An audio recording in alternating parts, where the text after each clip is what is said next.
Hi, and welcome back to Spirit Lounge, and here we are on the final chapter of the Chandogya Upanisads, the sixth chapter for us, out of the eighth that are there.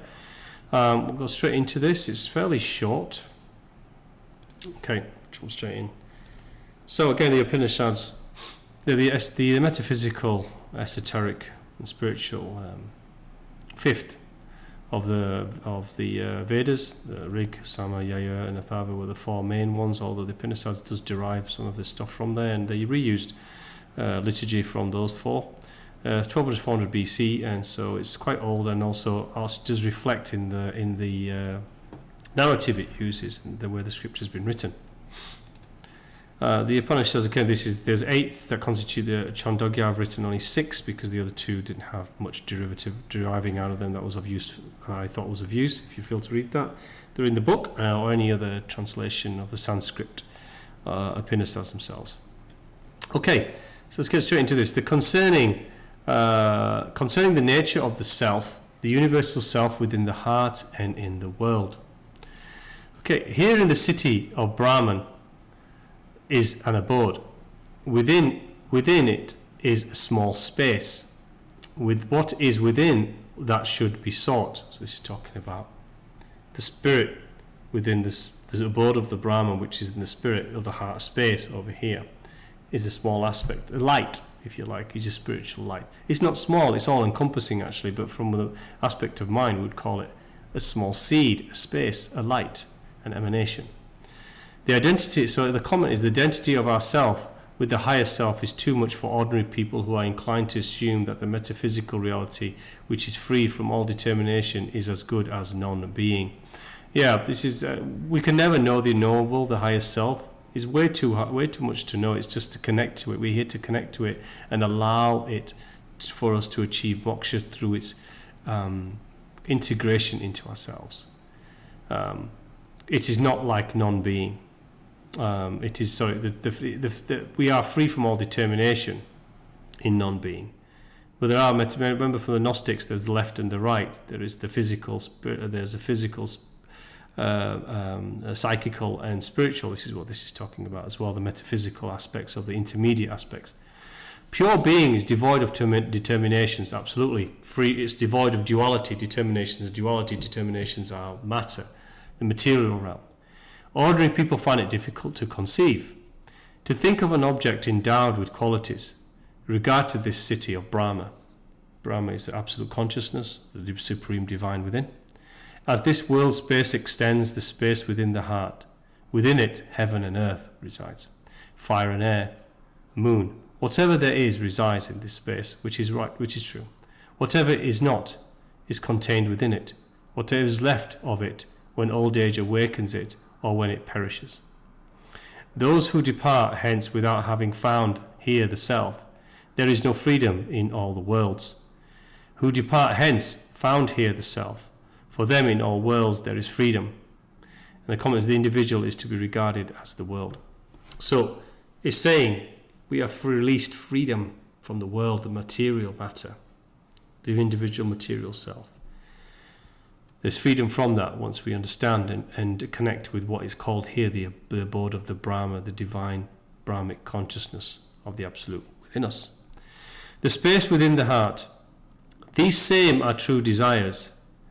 There is a covering that is false. Whatever else one desires but does not get, all this one finds by going in there. Let's read that one again because it's quite complicated. These same are true desires. There is a covering that is false. Whatever else one desires, but does not get, all this one finds by going in there, into one's own self, for here, those true desires. Walk again and again over the hidden treasure of gold and do not find it. So these are seeking the internal and do not seem to see it, are going in there for the true self. You have to go into the Brahma world, yet do not find it. They're carried away by untruth. This is what I would call untruth is, if you go into the abode of the Brahma, the divine self, the spirit, which is coalesced with the heart space and the mind being the processor. This is the Trinity, the other Trinity. It's intellectual, excessive intellectualism, the worship of our ego, intellectual self that we put on a pedestal above all others.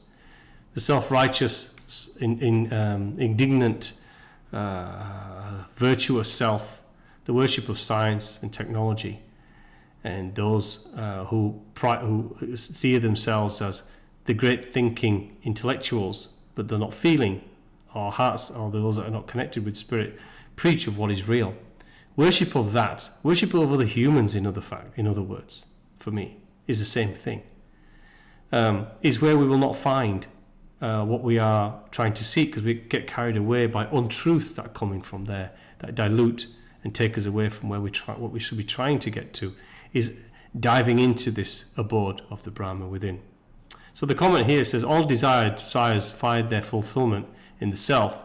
The city of Brahma is within one's heart, where we can possess all our desires. Absolutely, manifest all that is for our highest and our greatest good.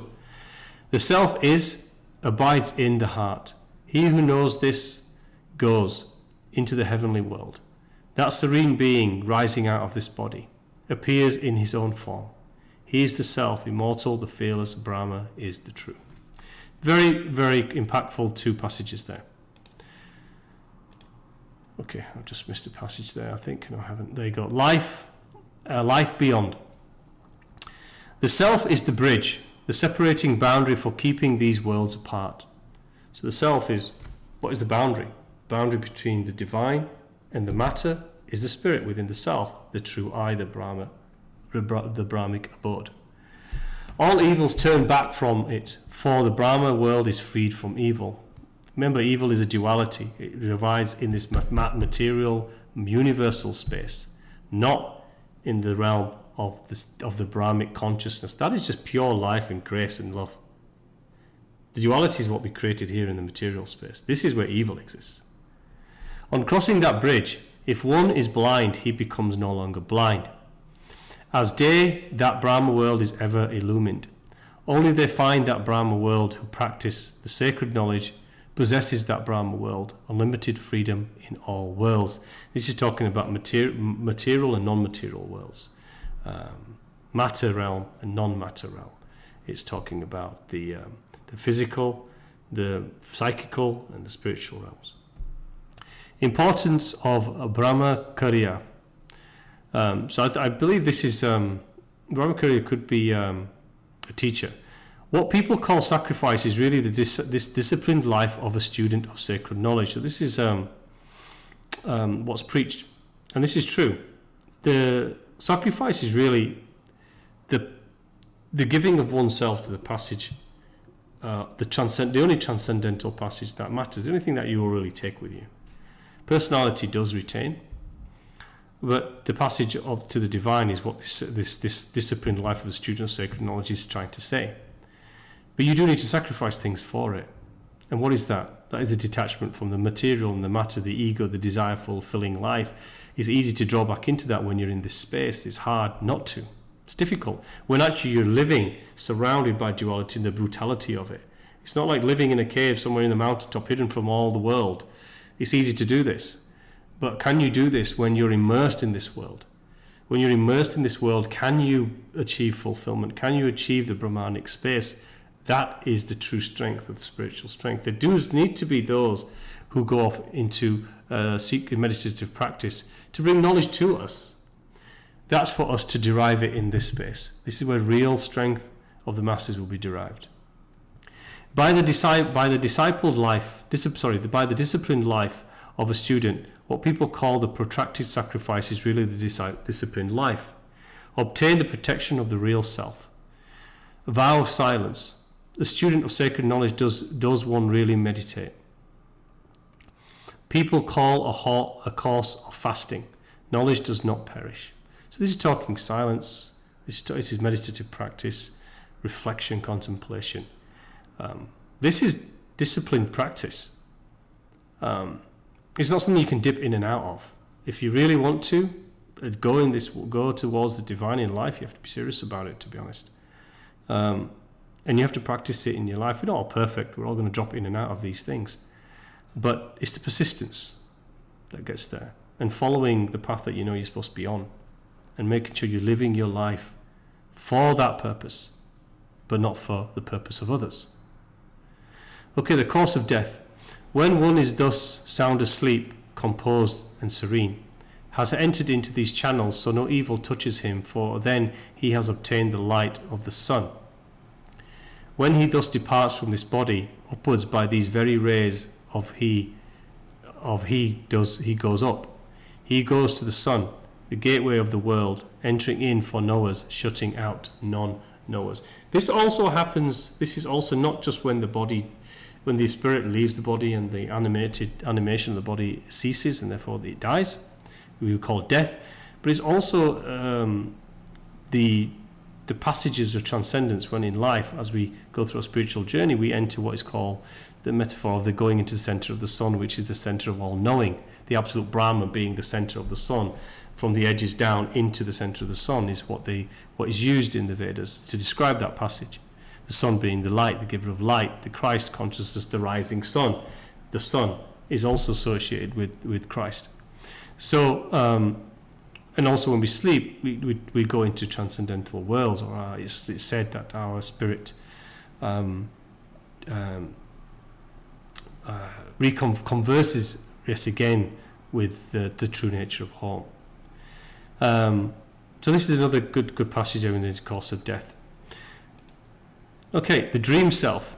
He who moves about happy in a dream, he is the self. The fearless is Brahma. Then he went forth with a tranquil heart. This self is not blind when the body is blind, is not slain when the body is slain, is not one-eyed. He came back again with fuel in hand. This is talking about when we reconnect with our spirit and go into the transcendental spaces when we're asleep. Yes, we have a dream, but our true self is also having a passage, a conversation with us, which brings back additional knowing and elevation. If we're asleep, we meditate before sleep, we ask for more transcendental awareness to come to us. We wake up a little bit further, moving forward with our conscious selves. So the self within, the true self within, which is not blind, is the spirit, even though the body, the conscious self, may be blind. The self in sleep, this is the dream self, this is the journey, right? This is the awakening, the enlightened state. When a man is asleep, composed and serene, he knows no dream. That is the self. He went forth with tranquil heart. Even before reaching the gods, he saw this danger. He does not know himself that I am he. He came back again with fuel in his hand. It's a very similar passage to the first one. Self is not the undifferentiated consciousness of deep sleep. It is the false infinite. Okay, and the final slide in this is the self as spirit. Mortal is the body held by death. Death also means the detachment of the spirit whilst in body, and also the death when the spirit leaves the body. Incarnate self is held by pleasure and pain.